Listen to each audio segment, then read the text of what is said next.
কৃষ্ণনগর কন্যাশ্রী বিশ্ববিদ্যালয়ের পক্ষ থেকে বৃক্ষরোপণ কর্মসূচি পালিত হলো আজ।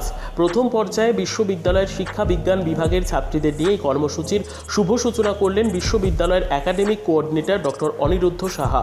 আপাতত দ্বিতীয় এবং চতুর্থ সেমিস্টারের ছাত্রীরা সম্মিলিতভাবে 30টি গাছ রোপণ করেছে বলে বিশ্ববিদ্যালয় সূত্রের খবর।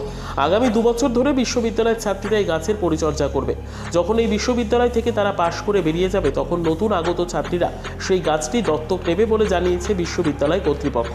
এইভাবে পরস্পর দায়িত্ব নেওয়ার পর গাছগুলি বড় হয়ে উঠবে।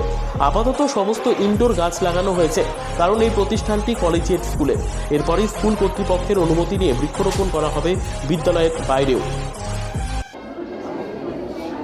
আমরা কন্যাশ্রী বিশ্ববিদ্যালয়ের ছাত্রীবর্গরা আজকে 8 তারিখ উপলক্ষে গাছ লাগাও গাছ বাঁচাও একটি প্রকল্পের আয়োজন করা হয়েছে। বেসিক্যালি আমাদের ইউনিভার্সিটির নিজস্ব কোনো বিল্ডিং না থাকায় আমরা কলেজিয়েট স্কুলের ক্যাম্পাসে বিভিন্ন ইনডোর প্ল্যান্টসের গাছ লাগিয়ে আমরা পরিবেশের ভারসাম্য রক্ষা করার চেষ্টা করছি।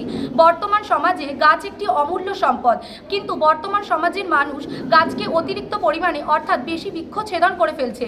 গাছের ভারসাম্য ফলে নষ্ট হচ্ছে।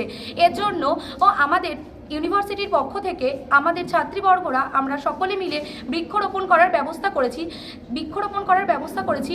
এর ফলে আমরা পরিবেশের ভারসাম্যকে বজায় রাখার চেষ্টা করেছি।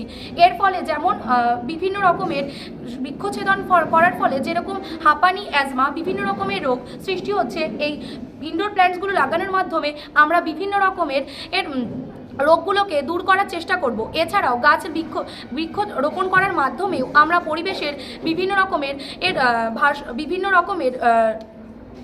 বিভিন্ন রকমভাবে উপকার করার চেষ্টা করব। এছাড়াও সাধারণত বৃক্ষছেদন করার ফলে কার্বন ডাই অক্সাইড এবং অক্সিজেনের পরিমাণ ঘাটতি লক্ষ্য করা যায়। এই বৃক্ষরোপণ করার ফলে আমরা সেগুলিকে দূর করার চেষ্টা করব এবং সমাজের উপকার করার চেষ্টা করব।